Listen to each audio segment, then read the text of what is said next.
They never quit. They never confront. They never make a scene. They simply disappear from within, and then slowly, quietly, they begin to take everything back. This is not a story about angry employees who snap. This is something far more calculated, far more patient, far more disturbing. Because the most dangerous person in any workplace is not the one who raises their voice. It is the one who stops caring, but never lets you know. Here is something most managers never realize until it is too late. By the time an employee decides to get even, they have already decided something else first. They have decided that you are no longer worth their honesty. And once that decision is made, everything that follows happens below the surface, invisible, methodical, and impossible to trace. What you are about to hear is not a guide. It is a mirror, and some of what you see in it may disturb you. To understand why this happens, you first have to understand what the modern American workplace has become. People spend more waking hours at work than they spend with their own families. They sacrifice weekends. They answer emails at midnight. They swallow criticism in front of colleagues and smile through humiliations they replay alone at night. And they do all of this inside a system that increasingly rewards loyalty with layoffs and dedication with disposability. Psychology suggests that when a person feels powerless in a relationship, any relationship, they do not simply accept it. They adapt.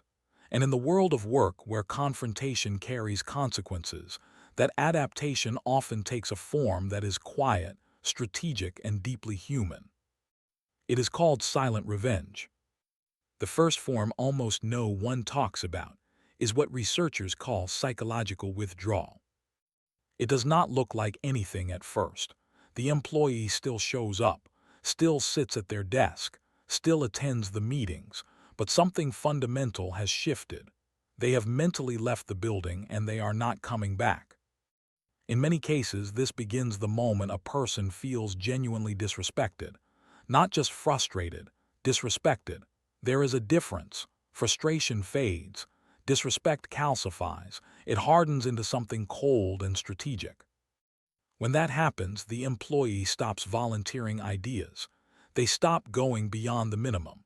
They stop covering for their manager's mistakes, those small, invisible acts of loyalty that make departments function.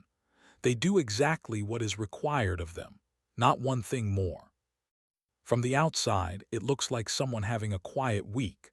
From the inside, it is a controlled demolition. Most people never notice this until an entire project collapses, and no one can explain why. But this is only the beginning. There is a second layer that goes deeper, and it involves information. In any workplace, knowledge is power, and employees, particularly long-term employees, hold enormous amounts of it. They know the unwritten processes. They know which clients are difficult. They know which numbers are real and which are dressed up for presentations. They know where the cracks are hidden. When an employee decides they are done being loyal, they stop sharing that knowledge, quietly, naturally, without drama. They answer questions with just enough to seem helpful. They let new hires struggle with problems they could solve in 30 seconds. They allow inefficiencies to grow that they once fixed automatically, because fixing things for free was something they did when they cared. Psychology suggests this is not conscious malice in every case. Often, it is simple self-preservation. A person stops pouring energy into a system that they believe has already decided they do not matter. The result, however, is the same. The organization quietly begins to deteriorate, and the manager rarely sees the source. Have you ever noticed how a team can go from high-performing to mysteriously average, with nothing apparently changing? No one quit. No one complained. The same people are in the same seats.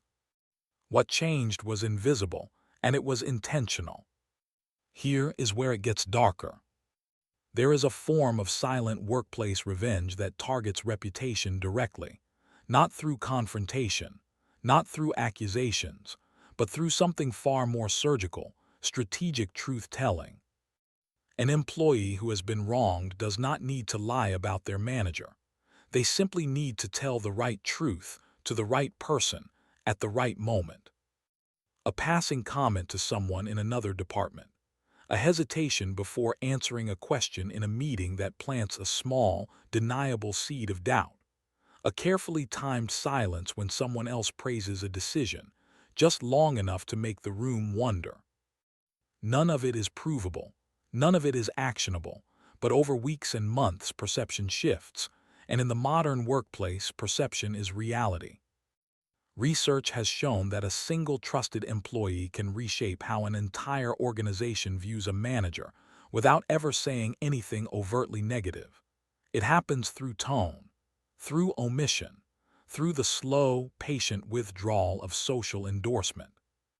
This is not gossip, this is influence, and it is extraordinarily effective. What if this is happening to you right now? Not to someone else, not in some other office, but in yours today. Most managers never consider this possibility because the employee still seems fine, still smiles, still says good morning, and therein lies the genius of silent revenge. It is designed to look like nothing right up until it is too late to stop. Now we arrive at the darkest realization. The most disturbing truth is not what employees do. It is why they feel they have to do it silently.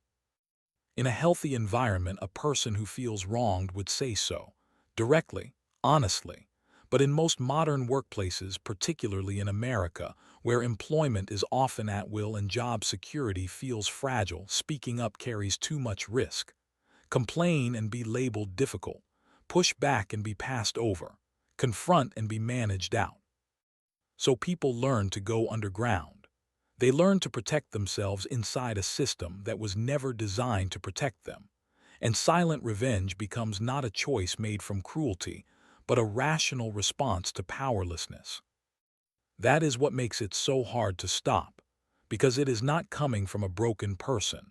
It is coming from a perfectly functional human being who simply decided the cost of honesty was too high. And in many cases, they were right. Here is the final layer, the one most people never reach. The longest-lasting form of workplace revenge is not what an employee does while they are still there. It is what they carry with them when they leave. Every dissatisfied employee eventually moves on, and when they do, they take with them something no company can reclaim, their authentic account of what that workplace was like. They tell it to the next candidate who asks. They write it on review platforms. They whisper it at industry events. They remember it for years. And in the age of online information, where a company's internal culture is visible to anyone who looks, that account becomes part of the brand, permanently. The talent pool narrows. The best candidates choose other offers. The company wonders why recruitment has become difficult and why retention keeps declining. The revenge was never loud. It was never dramatic. It was patient, distributed, and everlasting. So what do you do with this? You do not panic. You do not become paranoid. You become aware. Awareness is not comfort. It is not reassurance. But it is the only thing that can interrupt a pattern before it completes itself. If you manage people, truly ask yourself, when was the last time someone told you something they did not have to tell you? When did someone last go beyond what was required because they wanted to, not because they feared not to?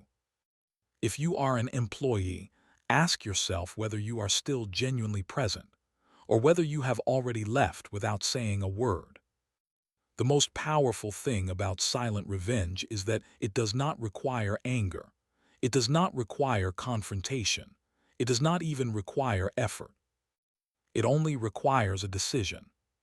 And most of the time, by the time anyone notices that decision was made, it has already been carried out.